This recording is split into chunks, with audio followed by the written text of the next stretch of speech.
Ladies and gentlemen, boys and girls, this is a story about Henry the Stick Insect and Charlie the Cicada. It was early in the morning, after a shower of rain, that Henry the Stick Insect was out and about looking for some blackberry leaves to nibble for breakfast, when he heard a small giggly laugh coming from a tree where he sometimes stayed. On looking closer, he saw a large, funny-looking insect clutching the tree trunk a few inches from the ground. Henry, being interested in what he was seeing, called out and said, "Hello, I'm Henry the Stick Insect, and are you in some sort of trouble?" he asked.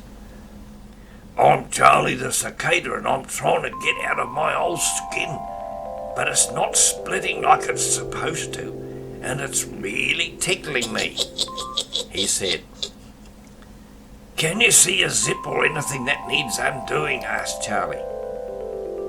Henry, being a lot taller than the cicada, looked at the cicada's back and saw a split in the skin and little else.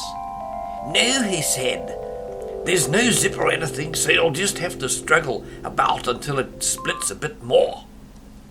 "If only I could get my front legs out a bit, but they're stuck too," said the cicada with his big red eyes that shone through the shiny skin. "I could scratch my back and stop that tickling," as he giggled away.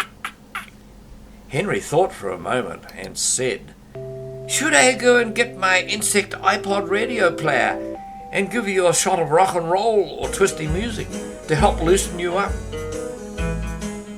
Just as he spoke, another shower of gentle rain came down, and Henry could see that Charlie was hardly getting any of it on his dry old body because he was a bit sheltered by a clump of leaves above him.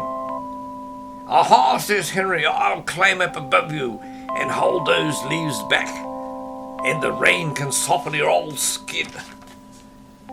Henry clambered up the trunk quite easily, as he was used to climbing trees and things when looking for food and resting out of sight of the birds.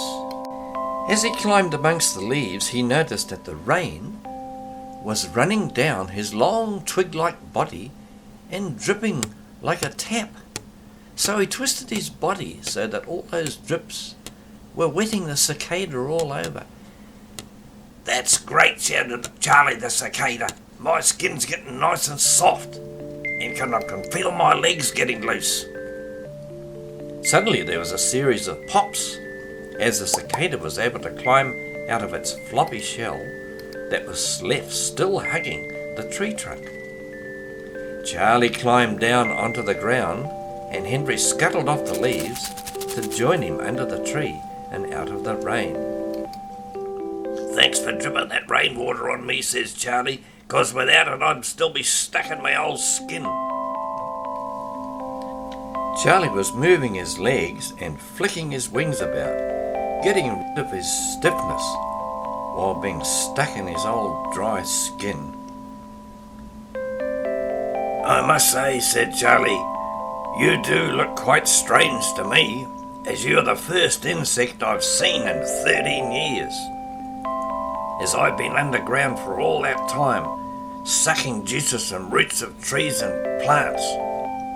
Oh, there's a lot of strange things for you to take in if you have been away for that long," says Henry. "I'm quite thin and twig-looking to blend into the trees, otherwise birds and things would soon gobble me up for a quick snack. I mostly eat in the night or very early morning, and it's lucky we both met when we did, otherwise things could have been a lot different," said Henry.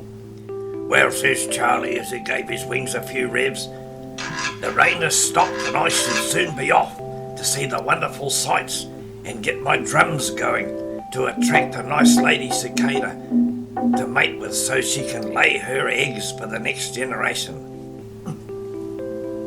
Thanks once again for your kind help." With a buzz and a rattle of his drum sounds, Charlie quickly became a speck in the sky and was soon gone. "Oh well," said Henry, "it's time I thought about climbing back up to the tree, to my little leafy bed, and take a sleep while the birds are about. or perhaps listen to the Bugs and Beetles hit parade.